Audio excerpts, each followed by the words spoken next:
Hello, welcome to another edition of On the Spot. I'm Christopher Taylor of My Astro Chris, and you're back on the spot with me.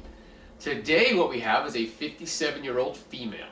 Okay, and what we're going to focus on in her chart, if you see her natal chart right here, we're going to focus right down where you see that circled planet. That's Mars. Looks like a symbol for a male. That is the portion of the chart we're going to focus on today. And that Mars, that planet Mars, the archetype of that represents our inner warrior, okay? And wherever Aries is in our chart, because Mars is the ruler of Aries, that's a place in our chart, an area of life that is going to be most affected when this planet is highlighted, all right? And so her Mars, it sits there at about 2 degrees Cancer in her 5th house of speculation.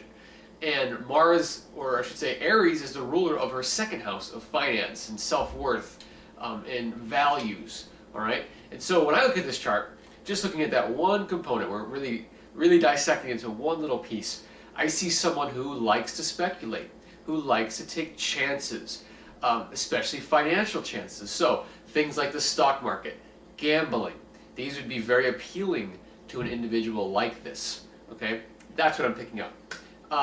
And so what we're going to do is talk a lot about this segment of the chart because it is on fire right now. I mean, when I say right now, I mean right now. Today is April 5th. It's Tuesday, 2011. And just the last couple of days and just this week, things are really fired up with this. But I want to tell the story going all the way back to when this began because really it's about late 2008, right around the holidays of 2008 into early 2009, that this whole theme would have started. And it really won't be done, this whole money theme, this whole speculation and things like that won't be done here until about spring of 2012 for the most part. So we've got a while to go, we've got a good year left, and this goes back a good couple of years. Anyway, so let's start with that story. And so like I said, Mars is that inner warrior. In this case, it is the warrior with self-worth and finances, and it's sort of taking chances and speculating in terms of those finances. There's several things in the chart to indicate. I mean, I almost want to say that this person might have a gambling problem. I don't want to speculate and jump that far, but there's definitely a sense of really being unconsciously drawn to the idea of speculation, to the idea of risk, okay? And I don't see that with everybody's chart, but this is something that I see pretty clearly here.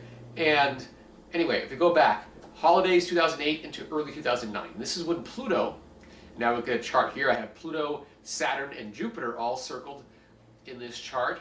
And so what I want to do is talk about those three because all three of those are kind of in the past now. But because all three of those planets hit this Mars in her chart, it's kind of setting up what we're experiencing now, what she's experiencing right now in early April. Okay, so Pluto was the one that started this back in late 2008, early 2009. Pluto was opposing Mars from her 11th house.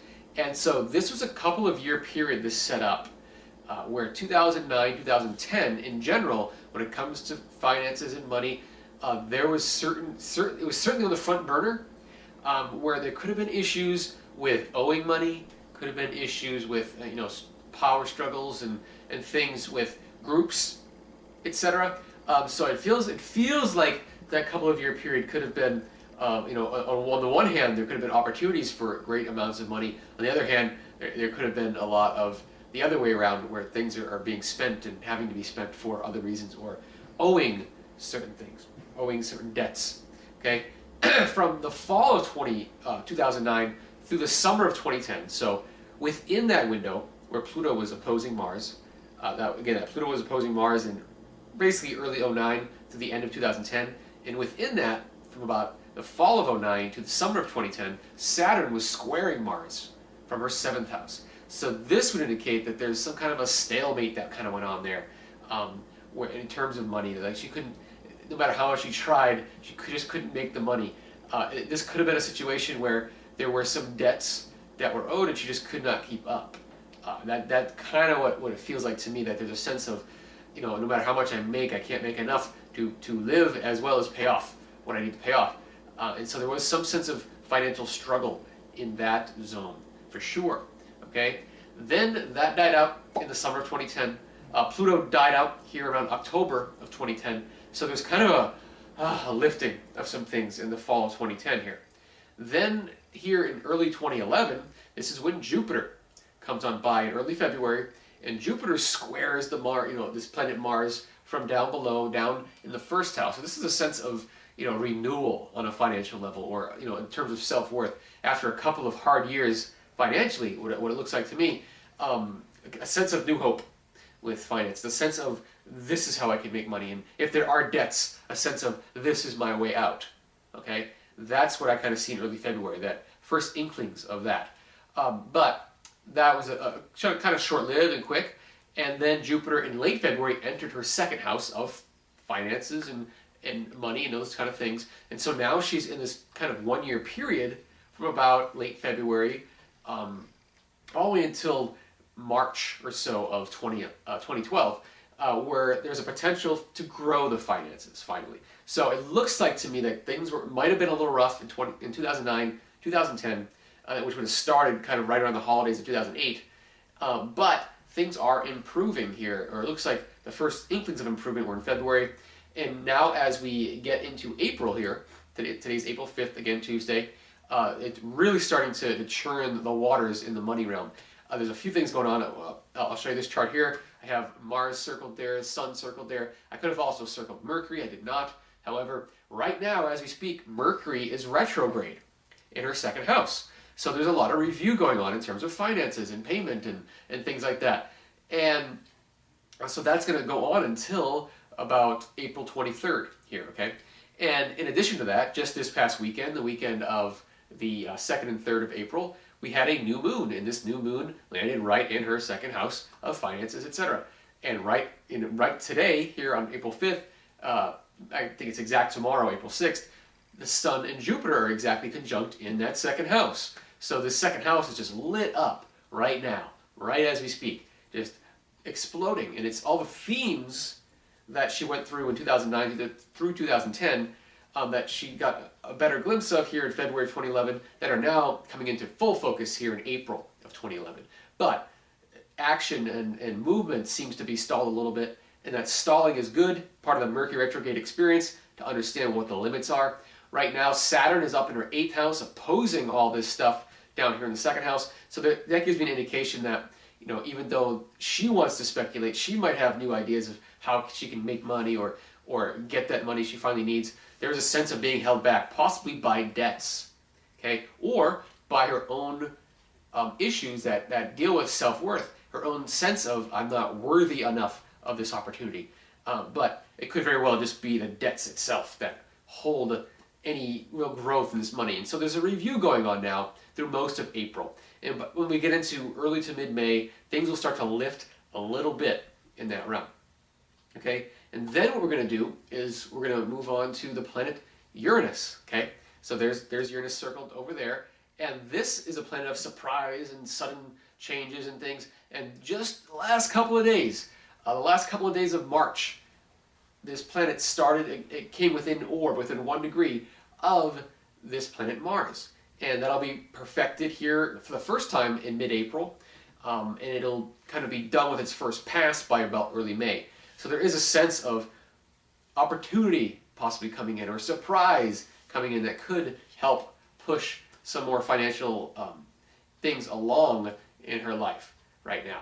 Okay, and that's going to last until about the spring of 2012. All right, and that will not be alone, because there's one more thing dealing with money, and in this case, we're going to be highlighting also her 8th house, the other side of the chart, the other people's money, the owings and things like that. Okay, and so the planet Venus, we see that here, that's circled, and the planet Jupiter on the outside, where Jupiter is. What's going to happen this summer of 2011, is around August, right around the start of August, Jupiter is going to conjunct this Venus in her second house, right? You'd think it'd be done with the second house of finances and things would be over, but Jupiter is going to start retrograding.